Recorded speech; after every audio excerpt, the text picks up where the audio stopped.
dimanche 24 avril 2022. Bien-aimés dans le Seigneur, bonjour et bienvenue à cet espace réservé aux informations à la chapelle La Réconciliation, la gloire de Dieu de Messassi.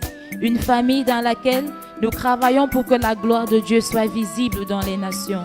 Cette édition est consacrée à notre programme PESA 2022 La Pâque. Les détails du premier jour avec la sœur Claudine Bida. Mardi 19 avril 2022, ouverture du séminaire spécial Pâques intitulé PESA 2022, sous le thème La puissance du pain sans levain. Ces moments ont été coordonnés tout d'abord par le pasteur Dorothée qui nous a amenés à prier, à préparer nos cœurs à la réception des grâces de l'Éternel dans nos vies.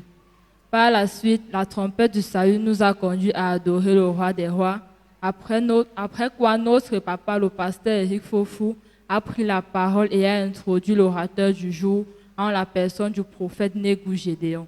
Pour introduire son propos, le prophète a d'abord expliqué ce qu'on entend par levain, qui est la figure du mal.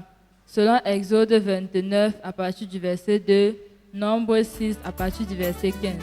Il est ressorti que lorsque nous menons une vie de péché, cela veut dire que nous consommons encore du pain avec le levain. Pour entrer dans nos bénédictions, nous devons laisser le pain avec le vin parce qu'il nous empêche d'expérimenter la puissance de Dieu. Et le Seigneur s'est puissamment glorifié au travers des guérisons, des repentances, des transformations, des mariages scellés pour la gloire de Dieu. Toute la gloire revient à l'Éternel des armées. Pour que les choses se fassent, nous avons enchaîné par la chaîne de prière le mercredi pour davantage préparer le deuxième jour du programme. Les précisions de celui-ci avec notre envoyé spécial sur les lieux, la sœur Augrey Kegene. Le deuxième jour du programme qui était jeudi, nous avons également été conduits premièrement par le pasteur Dorothée qui était la coordonnatrice. En deuxième partie, le pasteur Éric Fofou a introduit avec des temps de louange et d'adoration pour que davantage la plénitude du Seigneur soit manifestée au milieu de nous. Et le Seigneur s'est manifesté au travers de son serviteur qui nous a dit les 6 choses que le Seigneur devait faire entre autres, les guérisons physiques, les délivrances instantanées, le baptême du Saint-Esprit, des conversions authentiques, des restaurations des âmes et des transformations. Pour enchérir son propos, le pasteur Éric Fofou a pris appui sur certains textes bibliques à l'instar de Luc 11, 14. De ce fait, il nous a été enseigné de sa bouche que le corps c'est un lieu d'habitation où plusieurs choses peuvent habiter, le Saint-Esprit et les démons.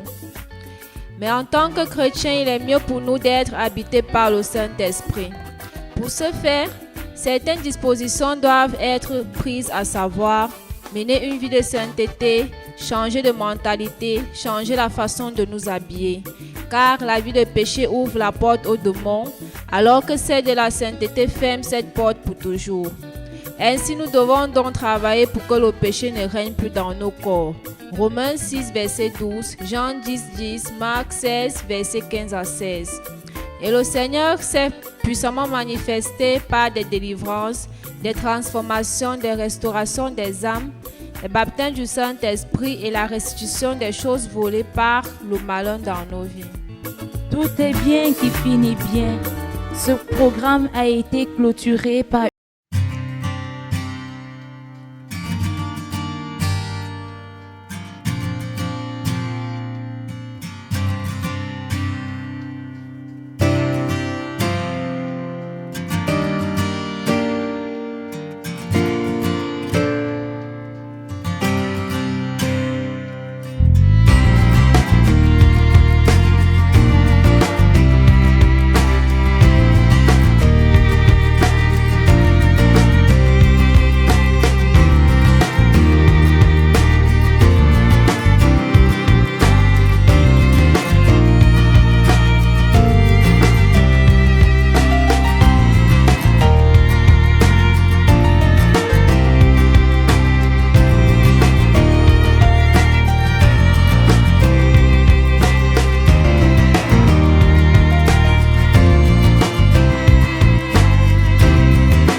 paroles de ce cantique à toutes ces personnes qui ont perdu l'espoir.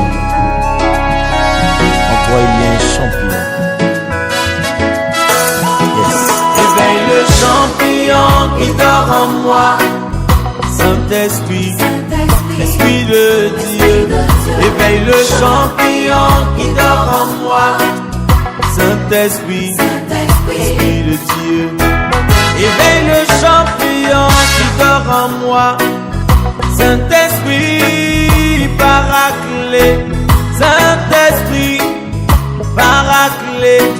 Éveille le champion qui dort en moi.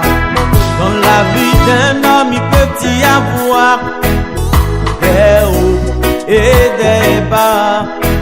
Mais comme ton sauveur sur ce chemin de la croix, relève-toi lorsque tu tombes. Quand Dieu est la source de tes ressources,